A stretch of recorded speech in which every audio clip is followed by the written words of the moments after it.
Honest with you. Oh, here we are. Oh, we got injected right in. GQ. We got injected. So I'm happy that I wasn't talking about something embarrassing in the last 3 seconds.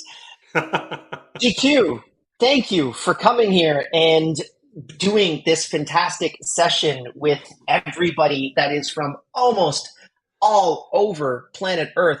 I would love to be able to see, is there anyone else that is not really said where they are from?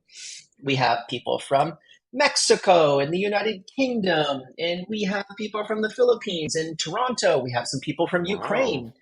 Oh, Very that's good. amazing. That's very Yeah. cool that you're joining it from there. Yes. Colombia. We have someone that just said aloha, which I think means that they are from Hawaii, and it's really cool to be able to see everyone that Oh yeah. has come in. Oh, we've got some Super more people from excited. PH, Yeah, yeah. Philippines. PH represent. Yes, Super excited to be exactly. here, Liam. Really super Yeah, excited to be here. yeah. Thank you for agreeing to be able to jump on with us. So we're going to get straight into it. Let me share my screen for everybody. And this presentation as well, again, if you guys have any questions, put it down in the chat. I highly suggest that you ask those questions often and early, and we will try to be able to get back to everyone as quickly as we possibly can. Obviously, I've got multiple monitors right now. I've got this camera that I'm looking at. I've got this external screen. I've got actually GQ who I'm looking at right here.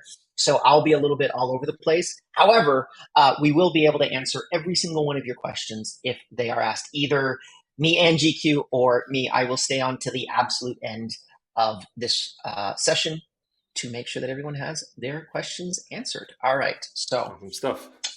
great. Let me go to the presentation window. All right. Can everyone see my screen? Please give me Yep. a Y in the chat if you can see my screen. I know that you can, GQ. Can everyone else in the audience see my It's screen? just Give me a all Y for in the me. chat. Yeah. And look at this. Luis says, am I the only one that cannot see the video? I can hear you both very clearly, but no video. Oh wow. Can everyone else hear me and or see me? Please let us know. We can see the video, Luis. Okay. Well, Luis, I don't know what's going on. But OMG, those are some problems. Yes. All right. Can you see our screen? Can you see navigating the CS jungle? Hopefully you do before I'm gonna freak out. All right. You know what? We're actually gonna run it. Yeah, I think everyone's all right. I think it's Louis just has to refresh his screen, maybe. Okay, good. All right.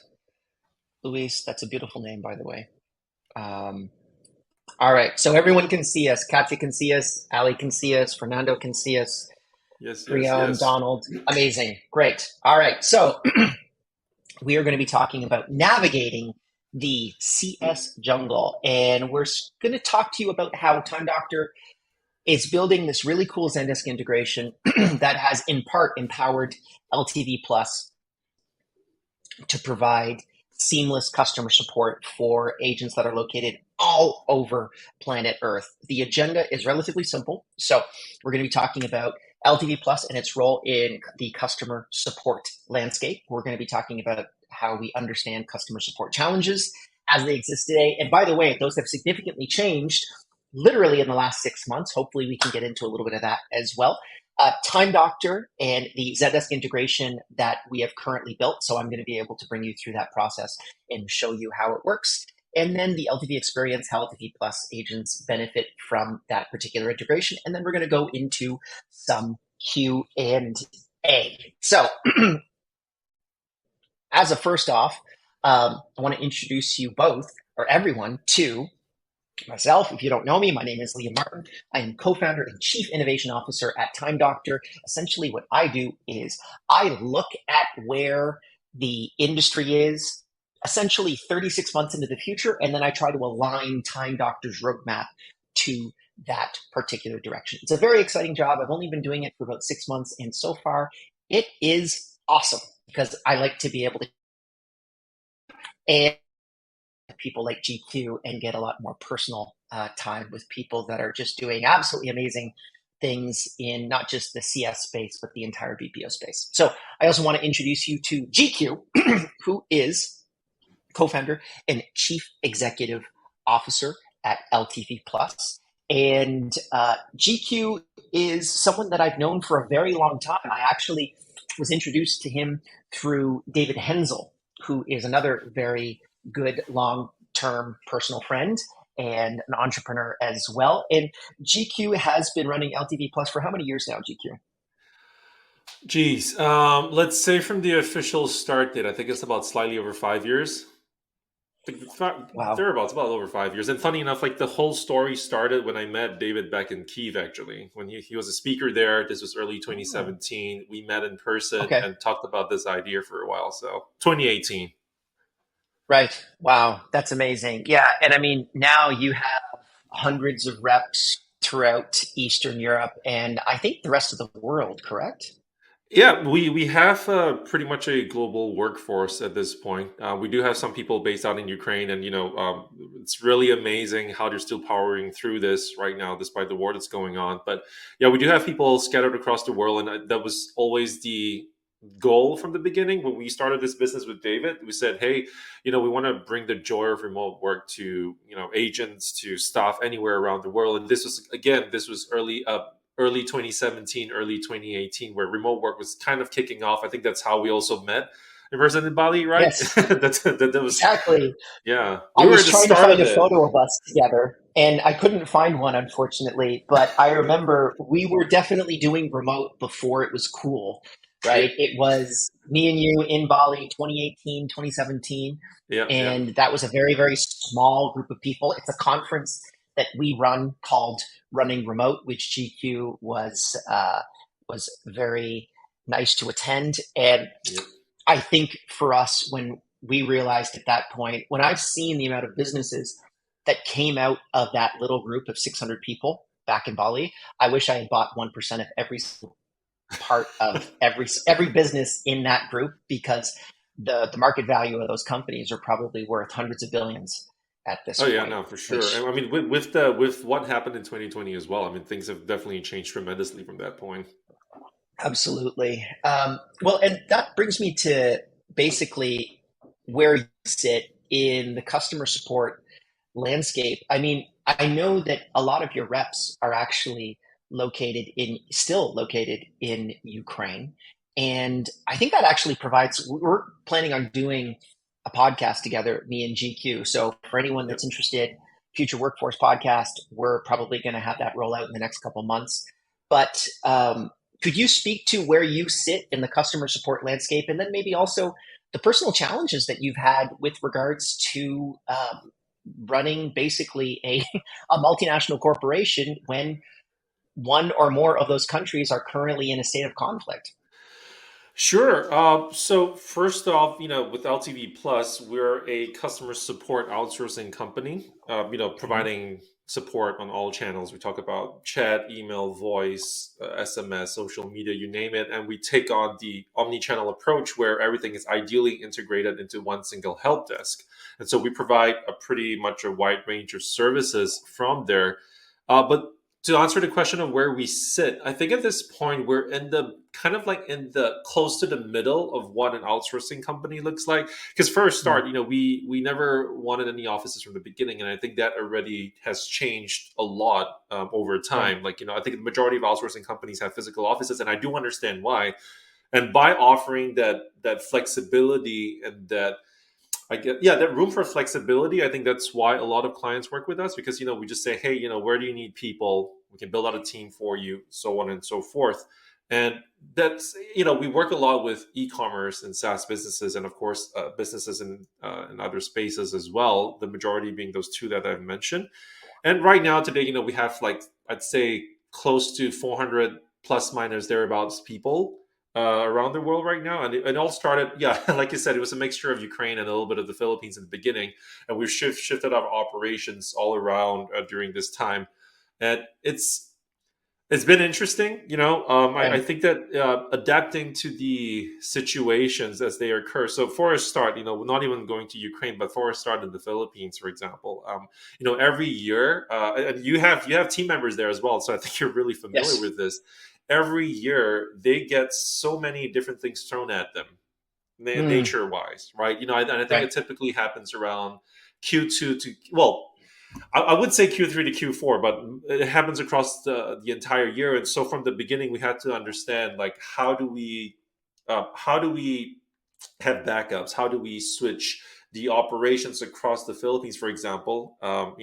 As these things happen. And so with our super dedicated and very passionate support teams that we have in the business, they're always planning ahead, like, okay, hey, if this area is supposedly going to get knocked out by a typhoon or whatever, first of all, they're already planning, hey, where can they go to for safety, for example, Right. where can we transition those operations to in other parts of the world as Right. needed, right? And so, but the first and foremost, most important thing, of course, the lives of our people matter, and so we want to figure out how we do that.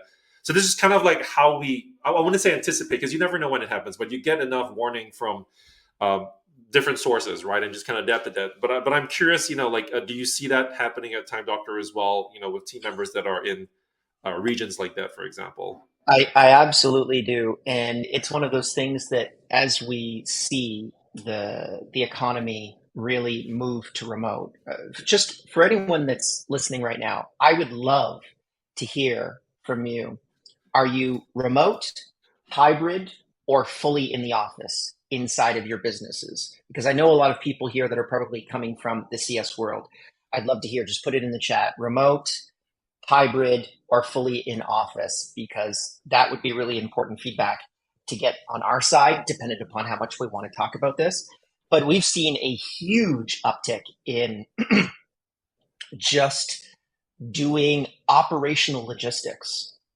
Case in point is we had our company retreat literally 4 months ago, 4 or 5, no, 4 or 5 months ago, and even getting passports to Dubai, which is where, or not getting passports, getting visas to Dubai was a huge logistical process. And every single year, we can't actually get everyone to one singular location because we have teams in 44 countries all over the world, which is incredibly frustrating. Yeah. And Yeah. hopefully that changes relatively soon, but it is, as of this point, a huge issue. And then obviously, we've got our team members in Ukraine. We've got our team members, and we did actually have team members in Russia, no longer, but it is one of those things that is really problematic as well to be able to look at. You have the Ukrainian people, and then you have the Russian people, and then you have Putin. And really, the Russian people, there's a lot of them that I talk to, anyways, that are working remotely, they don't want to be in this conflict. And so it's a really tough situation that everyone's been put in. I remember when we ended up, when they shut down the banking system in Russia, we essentially were able, our sources of our methods to be able to get money into Russia evaporated overnight. And it was a really difficult process for everyone involved. It looks like we have a lot of people, and Frian says no audio, but all good now. Okay, great, perfect. Wanted to make sure Nice. that everyone is good. So it looks like we're getting a good mix of hybrid and remote. No one in office. Interesting.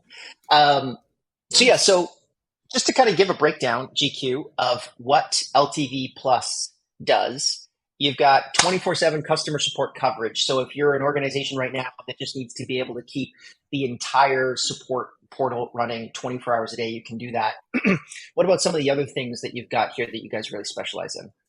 Yeah, sure. So the first one being omni-channel customer service, because our Mhm. viewpoint is that, you having different sources of conversations can lead to kind of a disjointed customer experience. And I think this is something that is a lot more common now versus when we started, but still not everyone's adopting this. And the idea being, can you connect all your conversation channels into one single channel? Because that Mm, way, any agent that talks to, let's say I'm interacting with Time Doctor, and I know that you guys have something similar.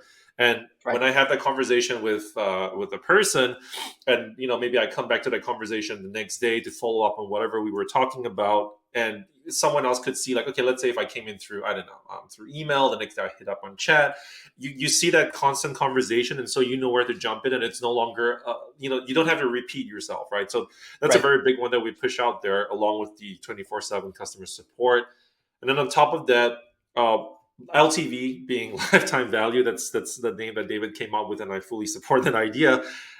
Lifetime value plus. So how do we give more? How do we increase the customer lifetime value for our clients? And so outside of just customer service or customer support, we also provide, for example, fill payment recovery services. Now, most businesses, especially subscription businesses, obviously, they already have dunning softwares in place. So Hmm. they might send email reminders or charging the credit cards at different times. But on top of that, we also have human agents reach out to people, and obviously this is with Okay. consent. And it could be making a phone call, dropping an SMS, and so on and so forth. And we have seen, for example, the uh, the benefits, right, of a personalized experience. Like one case in point being that when you send out reminders or like subscription boxes, we talk about e-commerce, and someone has an I don't know, insufficient funds on their credit card, and you reach out to them, and a human agent that steps in, can have that conversation where they understand, for example, okay, this particular person likes certain flavors of products, and they're thinking, hey, can we why don't we offer you while obviously getting our cart updated or whatever, can we offer you certain samples in this certain type of flavor? It's a new product line that we're coming up with, and we'll ship that to you for free. And so that takes the customer experience to the next level, right? Versus just, Right. oh, hey, you didn't pay your money. You didn't pay us your Right. subscription, right? And that's it. And that kind of goes into the cart abandonment recovery as well. When people are on their checkout pages or the subscription pages, right before they sign up for something, some people do fall off. Obviously, that differs from business to business. But then the question is, what are you doing to keep people? Yes, you have follow up emails, but could you already, for example, be engaging with people either on the page, maybe through live chat or even a video call, depending on how your site is set up, or it could be Hmm. it could just be follow up calls or SMSs, right? And not just Right. having automated messages, but actually having conversations that way. So a lot of it is very human driven in the sense that we have different kinds of technologies, and of course, the big one that everyone's talking about, like since and last year, is AI, right? How Chat that could possibly, GPT, large language models. yeah. Yes, I hear it all the time. Yeah, no, But exactly. And it's super amazing to see what people are doing with the technology. There are some partners that we are in the process of partnering up with and working with. uh, we have seen, like, we're starting to run tests now with different clients and seeing how AI works alongside with people, like either supporting them or taking care of different interactions. And I remember when we met in Lisbon this year, we talked like, what's the prediction? I think we had this conversation about how AI would transform customer experiences, and I think one of it was, what did you mention? You said um, basically AI, at least for a start, would take care of certain inquiries, like repetitive inquiries, and in that way, it allows the agents to focus on creating much better customer experiences, because they will focus on people who actually need that interaction and create and there's that bandwidth to focus on that. I think we talked mm, about something along those lines when we met at the conference. yeah, I think probably what we're going to see is tier one support from a customer support perspective Yep. probably be heavily impacted by artificial intelligence. You're going to have more people going to the FAQ documentation, even interactive FAQ documentation, that kind of a thing. But I think we're not going to see a net drop of support reps. If anything, we're going to probably see those support reps become the level two level of support. So the people that actually jump in and say, "Hey, I need to actually have my question answered, and there's a very specific thing here that I need to Yep. be able to spend time on." I had exactly that problem 2 days ago with Amex, and Mm. and Amex has fantastic customer support, amazing, but they sent me through a system, and within 15 minutes of going through this system, I'm just pounding on the pound key, the nine key, saying agent, Oh agent, gosh. agent, Okay. agent, Okay. until I can actually get to a human being. And then the human being solved my problem within 5 minutes. So for everything Yeah. that AI is right now, it's not currently there. And I wouldn't necessarily be too worried about a particular um, agent that knows what they're doing at this point being replaced by AI. As I think a lot of people have said right now, Yep. AI is not going to replace you. Someone using AI will replace you. And so Yeah. we need to be able to move ourselves in for all using AI to be more Oh yeah, effective hundred percent, in our hundred jobs. percent, and I think that's exactly what we're already seeing. We have because, for Yes. example, in customer service, we have two types of approaches. One being, like you said, the automation of inquiries, right? If you're, where's my order or whatever, right? For example, in e-com, and then the AI or the bot could take care of that. We're not talking about chatbots that you create those insane amount of workflows just to make it work. It's conversational, it works, and now there are tools that allow you to create some form of persona, so it's a lot more Right. humanized, but people still know they're chatting with AI, which I think is a very clear distinction that people need to know anyway. But on the other hand, when that's one part of that, taking care of the volume, so to speak. But the other side of that is also having AI tools support the agents, where they're like, hey, how Mm. can I better respond to people, right? How can I, if someone has had tackled this question before, what's a certain type of response that I can look at and also personalize and actually customize that to the person's needs. And what we're seeing is that, obviously with these tools in place, the response times is significantly lower, which is very important for customer satisfaction, right? But on top of Mhm. that, also the quality of it. So, definitely. Well, kind of digressing from what we are talking about here, but like I think that's quite an interesting Yeah, no, and I think trend. it Yeah. actually connects very well to what we're currently doing with Zendesk as well, which we can Yes. touch on. Um, let's go through really understanding the core challenges. So, for anyone that's in the CS industry, obviously LTV Plus being a leader in that particular industry, where do you see the big challenges coming down the line at LTV Plus? Obviously, we've laid them out all here. Could you speak to these a little bit? Yeah, sure. So I think that, I'm just going to blend this or mold this into kind of like continuing what we talked about just a few minutes ago.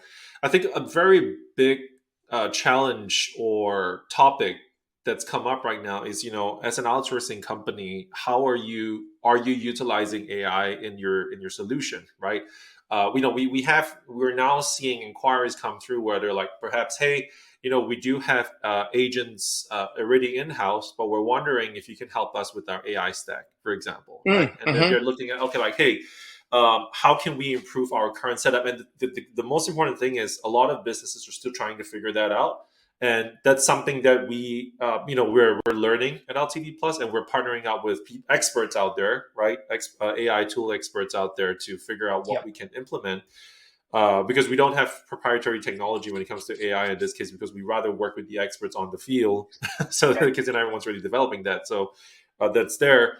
And also understanding, on the topic of expectations, when I outsource, right, what kind of results can we see? Like let's say if my CSAT rating, and that's an important metric for me, for example, then it's at 80%. If I outsource to you, could you get Mm. me 95%? Can you get me to 95% Sure. in the month?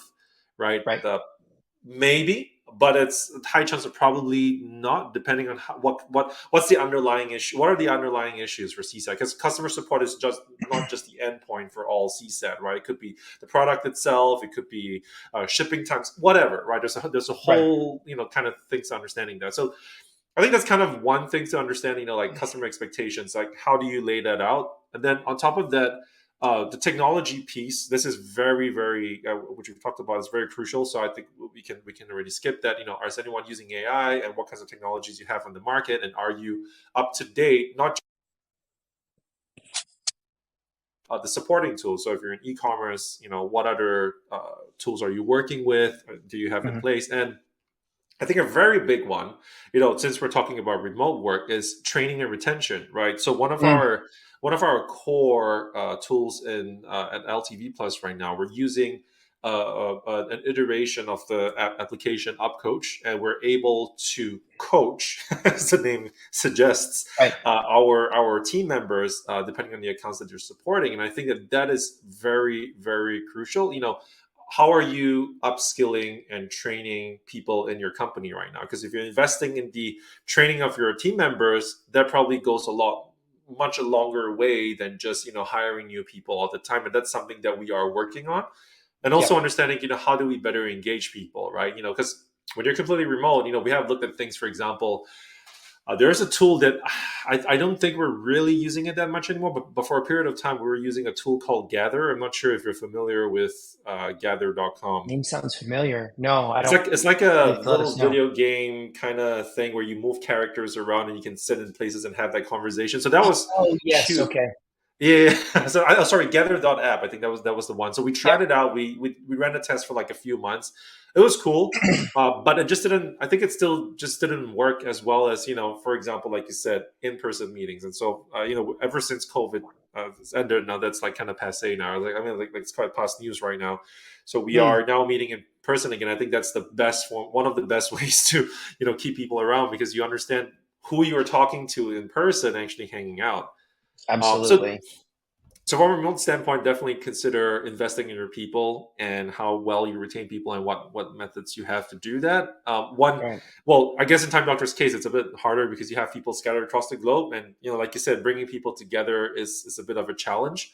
Hmm. One thing that we see working for us now is we are let's say centralizing. We are focusing on certain key areas in the world to bring people together, so that when there are company retreats, for example, we focus on that country instead of just bringing everyone, because it's a little bit hard to kind of fly like a few hundred people over to one single location in this case.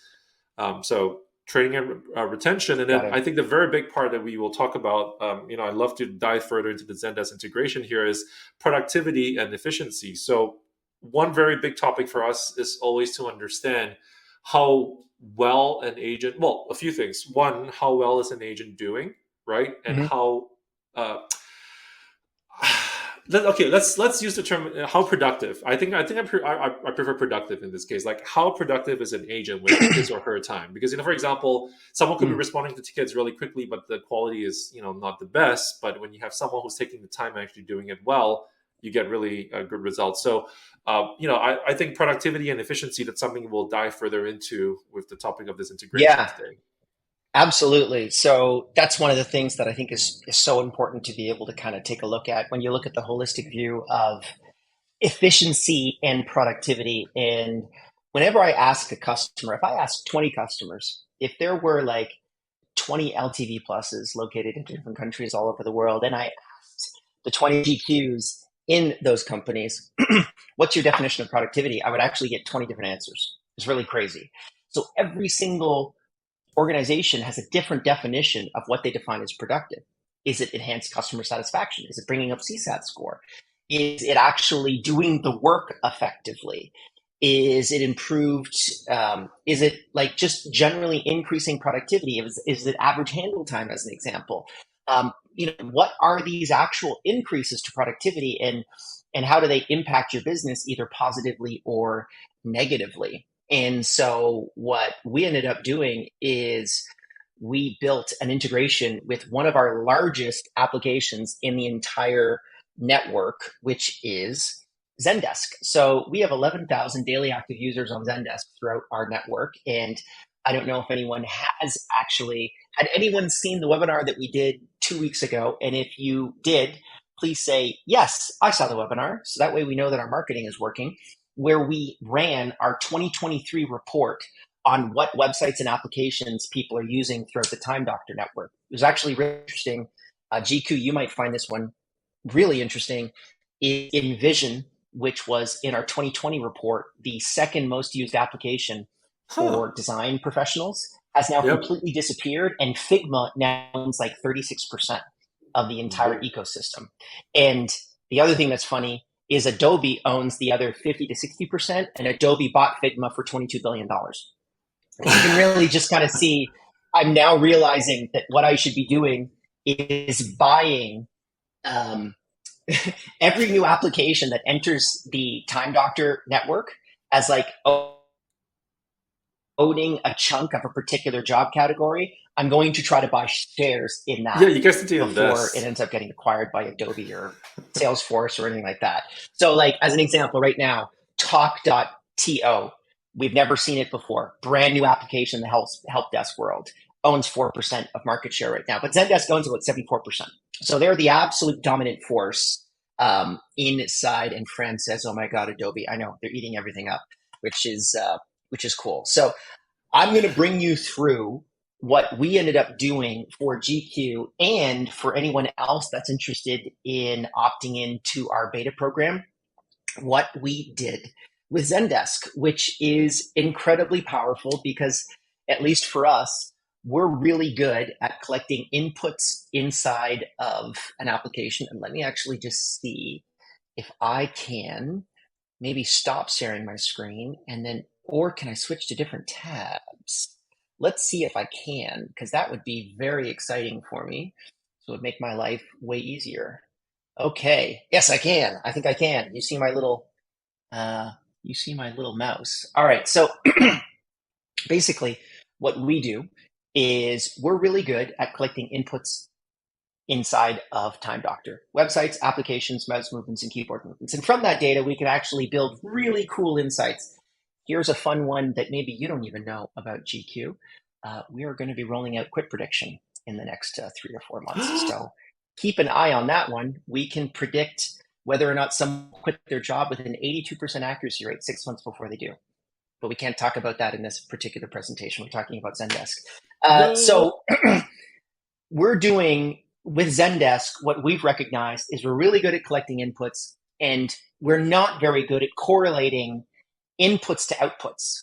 So what are the outputs that are really important in your business? Jiku, you just mentioned how it was like, could I get CSAT from 80% to 95%? Well, Yep. that's probably that's something that LTV can win on, as opposed to speed of ticket completion, as an example. Maybe you don't want to win on that because maybe you're billed hourly, as an example. So you actually want to build more time.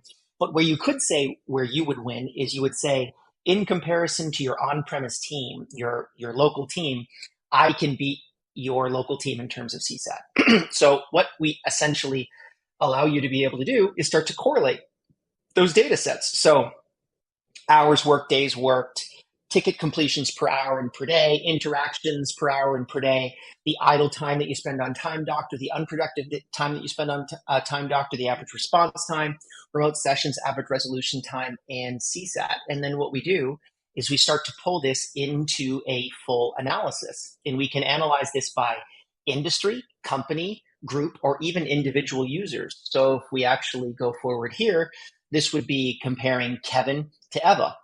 Kevin and Eva both complete different amounts of tickets. So Kevin completes 196 tickets and Eva completes 254. If we were analyzing ticket completion time as an example, we would say that Eva is doing better than Kevin. But what if we were actually analyzing CSAT? Well, we could maybe see that answering less tickets ends up producing a higher CSAT score than answering more tickets in the case of Eva. So it really depends on the way that you see the data, and you really have to align the goals of the organization to the individual metrics inside of that particular company.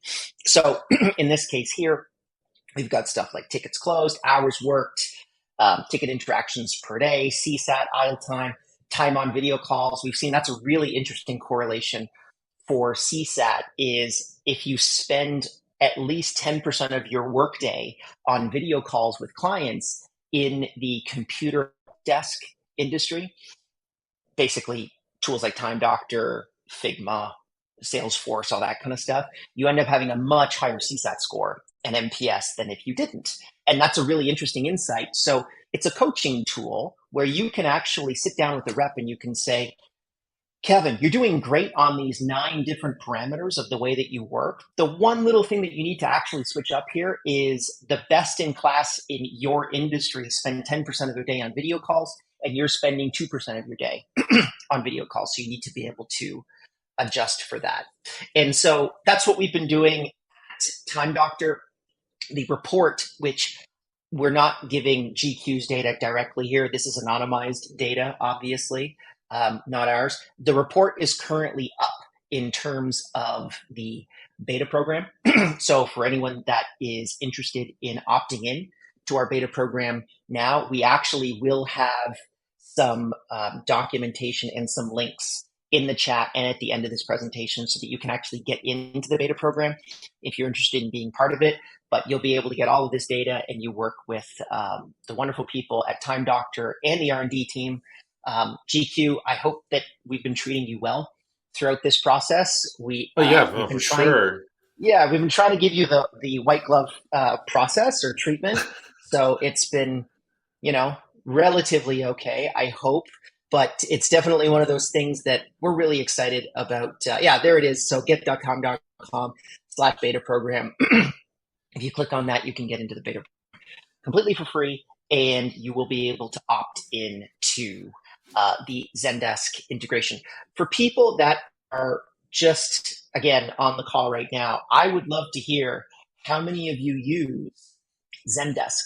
So again, when I go back to this particular report, which we were talking about before, the majority of the industry uses Zendesk. So if you use Zendesk, just type it in Zendesk. If you use something else like Freshdesk or Help Scout or Talk2 or HubSpot as an example, please let us know on that one as well. But I want to be able to go into the LTV experience, which we can both talk about, GQ, because for us, it's one of those things that we've been working hand in hand on making sure that we Yep. report out to you. So, you talked about identifying top performers on a team. How do you currently do this today, and how can you see our Zendesk integration possibly changing that?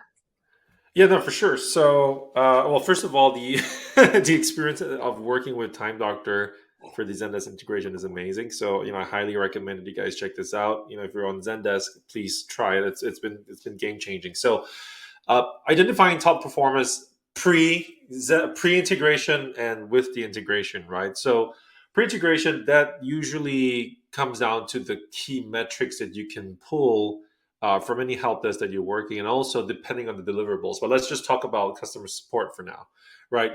For example, how is CSAT attributed to that agent, right? Their first response time, so on and so forth. One of the key, and then they will also show you, for example, the time spent on a ticket, and so on and so forth. And I think that what's interesting is, we have this sample data, right, that you just showed just now for the Zendesk integration report. Mhm. Well, if I could just quickly share my screen here to bring that back Sure, up yeah. real quick. Let me just click on that, and then I'm going to stop what's sharing my what's screen, and you can start sharing your screen. there we go. So did I get that right? Okay, cool. Yes. So what's really interesting here is in the past, we would focus on the help desk metrics, right? And also, of course, understanding how well they're working. And we used to, right, we've been working with Time Doctor from the beginning. I like to think we've been using Time Doctor for quite a while now. And it kind of helps us understand the efficiency and productivity of agents. So, but what's really interesting is, well, we find top performers that have produced really great CSAT results, like their response time and so on and so forth. We don't necessarily have that whole picture, right? Let's say if an agent is doing 95% and spends 160 hours or 180 hours, whereas an agent that's like getting 95% with 140 hours, what does that mean, right? Like Hmm. are they working the same number of tickets? You probably have to dive in deeper, so on and so Hmm. forth, and you have to try and figure out what that looks like. But if you see from the sample data here, for example, let's look at number one here, who's closed more than 1,000 plus Oh, it tickets. looks like you lost the screen. Oh, did I Or lose maybe the that was. screen? Oh Just try no. it. Try it again. Just click the. Okay, there we There go. you go. Is that okay now? Yeah, you're back up. Okay, cool. So, for example, tickets per hour on Zendesk versus tickets per hour for the time they've worked, right? So that kind of helps you understand what is that difference. That helps you understand what the comparison looks like, right? So if you were to skim through over the sample data here, you would be able to Hmm. better understand, for example, how that correlates with the time that they spend being active on their shift and what they're doing outside of that. Because obviously, while an agent is responding to the tickets, et cetera, you also need to understand what else they're looking at along the way, right? And so one of the things is, can you figure out how where they're looking for their sources of information if they're not understanding a ticket per se? Hmm. Uh, how do they escalate tickets, so on and so forth?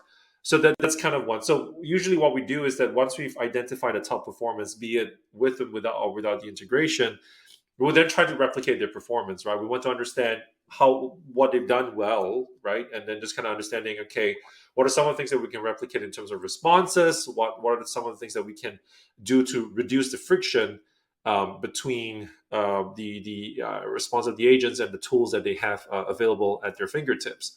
So I think that's just kind of like a brief kind of overview of like Yeah. how we do this alongside the integration. But at the same time, we can also understand, for example, how productive agents are when you can compare it to between idle time and, of course, like whether or not people are accessing, I think, what they call like productive sites or not. I mean, these are things that you can Yes. determine in Time Doctor itself. And so by having the comparison, you can understand, okay, hey, is the agent well, there is some leeway, obviously, right? Everyone's a human. You can't expect them to work like robots, like 160 hours full on in there. But you can also Mhm. understand what's that margin that people can have to kind of like take a break between responding to tickets or answering phone calls and chats versus someone who is versus an agent that is just obviously not really working, right? And I think Right. from there you can also determine, are they really not working because they're just slacking, so for Yeah. lack of a better word, or Yep. are they just struggling trying to find that information or assistance to respond to those tickets? Hmm. Yeah, no, you're absolutely right. Let me show you I'm going to try to switch Yep, there over we to go. my screen here. Let's go to window. Let's go to presentation, navigation. Hopefully that works. All right. You're absolutely right. Basically, it's like there are a lot of different stories as to why one rep does better than another rep. And when you look at it just from an inputs perspective, you would say, okay, we've got our inputs inside of Time Doctor. If you're lucky, to be honest with you, the majority of the time you just have outputs, which is, well, rep one produces these amount of tickets and rep two produces these other amount of tickets. Who knows who's better, but or who knows why that person isn't succeeding as much as the other. What this integration can teach you is specifically why that rep is not doing as well as the other rep. And so you can coach that person to specifically focus on the things that they're not doing very well at so that you can hopefully make them quite better at their job. I think actually one of the things that I would love to be able to show you guys, and it's just for me to be able to do this because I'm so excited to show everyone You're the chief this innovation stuff. officer, that's why. Yes, I'm very, You show very. the So, innovations right this now. thing, obviously, I'm very excited about the quick prediction stuff. Again, we can't talk about it that much right now, but it is something that we are actively actually rolling out our first customers this Friday for, Ooh. which is very, very exciting. But in addition to the Zendesk integration, which we already have rolling out for customers, is something else as well that we've been working on, and I'd love to be able to get your thoughts on, and anyone else that's actually down in the chat too. I'd love to get your perspective on this. We call this process paths. And so, what this allows you to be able to do is recognize a ticket opens and a ticket closes. But then, what happens in between, we really don't have any idea on what happens in between the opening and a closing of a ticket. We know the rate at which a ticket closes, we know their CSAT, we know their NPS, but we don't actually know the inside engineering of that particular that particular feature. So in this case, what it allows us to be able to do is actually data mine all of that information. So we can boil down to one particular ticket sequence. You open a ticket, you close a ticket. It resulted in a CSAT NPS of 2 as an example, which wasn't very good. They went to the FAQ page, that kind of a thing. You can also look at the most common flows. You can see like, hey, this is the most common flow throughout your organization in February of 2023. And then you can even analyze it by high NPS, low NPS, fast resolution time, slow resolution time. So you can start to actually look at all of this data and then figure out specifically, hey, people like reps that are caught on the FAQ page as an example, because they're maybe trying to find an answer to a question that someone has on a support ticket. And we know that if they're looking on that for more than 20 minutes, when they actually get the response, they don't actually have a very good response. So they end up getting an NPS of like 2, as an example. You can start to actually build out those feedbacks and figure out where are those barriers occurring inside of your workflow. And more importantly, what I think is incredibly exciting about this feature is you can start to build out the processes automatically. Because I don't know about you, GQ, but I find in the vast majority of BPOs and outsourcing companies, it's not the actual reps that build the processes. It's like the managers or Yeah. the GQs of the world that end up building the processes. But do they know what those processes are? Have they answered 10,000 tickets before? Who knows? But they're the people that are building them. And with this, it actually is automatically being built, and you can build it dependent upon your outcomes that you want to focus on. So do you want to focus on NPS? It's a completely different flow than if you want to measure average handle time. So if you want to get a ticket answered quickly, here's the flow for that you want to be able to align towards, versus NPS is a completely different flow. When will we get this goodie bag? When will we get this? This is coming out pretty soon. Okay, This is probably going to be this is coming out in the amazing. next yeah, in the next couple months. We want to be able to ship this, but the first step is everyone needs to be part of the beta program. So if you're interested in signing up for that, you go to this particular URL, which I'm actually going to I'm going to actually put this inside. It's in the chat right now, but I'm actually going to send it over in here. There we go. So if you go to the beta program, which GQ is a part of, he does take his top off sometimes inside of the beta program. And he doesn't really.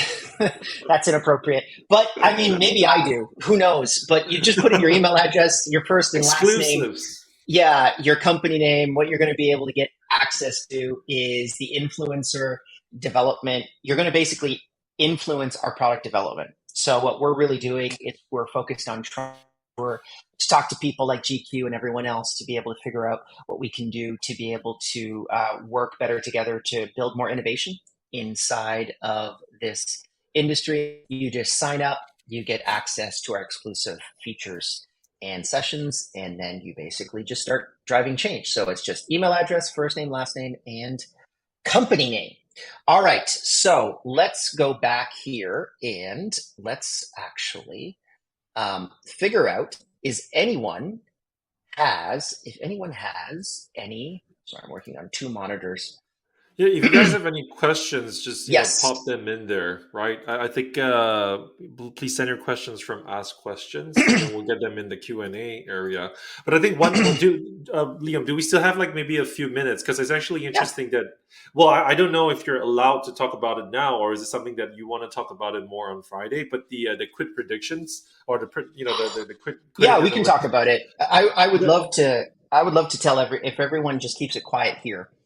Because we don't want everyone else to know about quit prediction. To be honest with you, no. We're only doing this privately, but I absolutely am very, very excited about it. And yes, if anyone does have questions, please put it in the Q&A section, and we can answer it directly live. But yes, do you have any questions, GQ, on quit prediction? No, the only reason why I brought this up is because when we talk about customer service and customer support, retention is also key, right? That's one of the key things that we talked about. So I think it'd be really interesting to understand how that could potentially, and I guess someone signing up for the beta program could potentially gain access to this, right? If they're using Time Doctor. So how does it work? And maybe like a whatever that you can share to the public, right? Because I'm really keen to find out, because this would definitely help us with understanding how can we improve our retention, where are we going wrong in terms of the company, that why would people leave, if it's voluntary, right?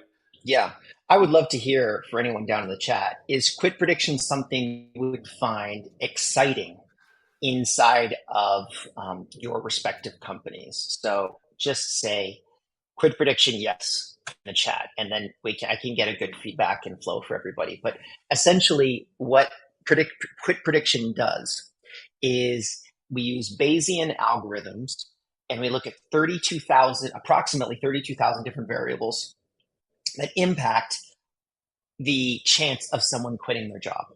So that might be that they spend an extra 10 minutes during their lunch break, as an example. It looks like we've got a lot of people actually that are really excited about Quit Prediction, as I thought. And what are the do they interact with LinkedIn less, as an example? It's one of the interesting, really, pieces of data that we've tried to be able to pull out. Like, short version of this is it's magic, and when we give people reasons as to why people quit, an AI doesn't actually give you a human-based answer as to why somebody quits their job. Like, the AI will say, well, it's because they spent an extra 3 minutes on their lunch break. That's why they're quitting. But that's actually not the real reason, because they're looking at all of these different variables that impact that. It's a whole bunch of dependent variables as opposed to any independent variables. So Bayesian basically looks at a bunch of different variables, and there's no affected variable. There's no like X, Y variables. They're all just Y variables, if that kind of makes sense. There, another version of Bayesian that I can, or another story that I can give you with regards to Bayesian is on 9/11, there was a 1 in 20,000 chance that there was going to be a terrorist attack on September 11th. But with Bayesian, there was a 1 in 7 chance. So it looks of all of this metadata and chatter in the background, and it actually can provide you. It's nothing like large language learning models and all that kind of AI that you understand. It's a completely different process. But what it allows you to be able to do is look at a bunch of very, very small variables that impact whether or not someone will do the action that you're looking for far into the future. So what we do with this tool as it stands right now is we try to ask employees, hey, what's going on? Like, how can I help you get out? It looks like you're pretty stressed, as an example. And the vast majority of cases here is they're either too stressed out, so they're overworking, as an example. That's a major variable that connects to quitting. They don't like their coworkers. They don't like their manager. There's some type of work trauma that happens at work. So if you have reps inside, and I know you do, but let's say that someone's going to quit their job and you want to be able to keep that person, the most effective thing that you can do is when you start to detect this inside of Time Doctor, go in, talk to that rep, and move them to another department. Because that, the majority of the time, will solve the problem. And it's the most efficient and effective way and most pragmatic way to be able to solve this problem, which is maybe they don't like their manager, maybe they don't like their coworkers. And it's one of those things that we're really excited about rolling out to a whole bunch of different people. Oh, that's super cool. When you talked about moving departments, it brought to mind. I'm not sure if you're familiar with this book called Reinventing Organizations. No, I You haven't. should check that out. I just Okay. came across it while chatting with David and another friend about a month or two ago. It talks about teal organizations and just the idea of autonomy, where um, so there's a gosh, I can't remember the company's name now, but they basically, it's like a company that has nurses, and so they, instead of having like a whole hierarchy of like HR, blah blah blah blah blah, they operate Okay. in teams. And Okay. for example, if people are not happy, like you said, moving departments being that's one of the solutions. If they're not happy with team manager or whatever, they can just freely change departments, and just put a Mm. request in there. And I think it's interesting that you brought that up, because I think that's autonomy being, I think, a really important thing to work towards for companies in this day and age, and kind of advancing to Sure. this so-called T level, but just jumping it in there. I think we have a question here. We do. How I has think we're the going to edit? post it up. They might actually post it up. I have to kill my screen here because they do magic Okay, stuff there we go. where they Let's just do it. post the Yeah, question up for maybe Ashwini does it. three, Pow! two. Oh, Oh, there we you go. got it. Oh, and it Let's go. disappeared. Because we did. We both. Oh, there we It's go. back. Okay. Yeah, yeah. You did it and I undid it. All right. So, how has the adaptation process been for the agents adjusting to the integration of Time Doctor and Zendesk?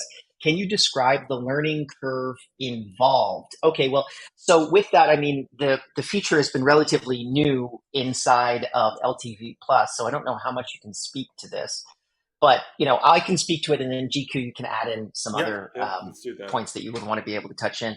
Generally, This is really designed to be a coaching tool between the employee, basically between the employee and the employer, meaning what can we do to be able to say, you're not doing well at your job? That's always a very difficult conversation to have with a rep, right? You're not hitting the targets. You're not hitting the KPIs. But it's not actually as bad as that because 90% of your job is perfect. What we need to do is focus in on the 10% that you're not doing very well. You need to do more video calls with clients. You need to be able to spend more time in your CRM afterwards, updating the documentation. You need to spend more time going into the FAQ pages so you actually get the right answer for the client and don't just respond very quickly with something which ends up creating 28 more interaction points that you don't necessarily need to be able to have with the client. So it's trying to tell that story to narrow down what's going wrong as opposed to just saying, Liam, you're not working out. It's like, no, Liam, your time on video calls is not working out. And here's what we need to be able to do to change it. Anything else that you would add in there, GQ? Yeah, and I think the biggest part of it has been that the adaptation process isn't really so much for the agents, I'd say. I'd say it's probably more for also the managers that want to extract that information. As you know, Liam has Mm, already shown how the integration looks like and how it works. It's just really understanding you can have so much data points, but how do you get what you're looking for? What are some of the key things that you're looking for? So I think the learning curve would be more for the managers and your business analysts or the analysts that you have in place to go through this information if you're an outsourcing company, to right. understand how well are your agents working on each team. And I think that's something that we'd be happy to talk more about, because I think we're almost out of time as well. But we can dive Yes. deeper into the process together with Liam and or myself. This will be definitely something to look into. So I think it's more for your managers, understand what you're looking for, and then extracting that information from the integration. Yeah, no, you're right. And we are out of time. And GQ, I really want to thank you for jumping on with us. This is incredibly exciting. Thank you so much for being part of the beta program. Really are excited to be able to have you. You don't take your top off there for sure. Just wanted to make that clear to everybody. For anyone that's interested in joining our beta program, the URL is there. And also, we are going to be doing AI for Workforce Management webinar, which is happening, I believe, in 2 weeks. Ashwini will tell me that as well. And so if you want to go check out all of the different stuff that we're doing with artificial intelligence, because I said before, someone AI will not replace you. Someone using AI will replace you. So we are trying to get you to use AI inside of Time Doctor as much as possible, so you're armed with the right tools to be successful. So yes, thank you so much. Support is there as well if you want to talk to your CS reps or anyone else at support. GQ, thank you so much for having us. For anyone that's interested, it's ltvplus.com, correct? That is correct. LTVPlus.com. And if you have any questions for me, just feel free to reach out to me on LinkedIn. I've recently become more active again. Oh, So cool. I'm really cool to, I'm really happy to offer as much insights as I can. It's a part of my new thing this year to give back as Could much as I can to the community. could you post your LinkedIn in the chat? That would actually Yeah, be sure. incredibly Let me valuable for extract the link everybody. right there. Yes, because that would be so valuable for everybody. I mean, GQ has been doing this for not just 5 years. He understands this industry forwards and backwards. He is absolutely legit in this industry. If you're interested in learning from someone that has understood the process of building a massive BPO, he's definitely the person to talk to. Other than that, we have another webinar that's coming up in the next few days. So excited to be able to see where that goes. GQ, did you post that already? Yep, I Oh, think you I've did. put it Okay, in the you're chat.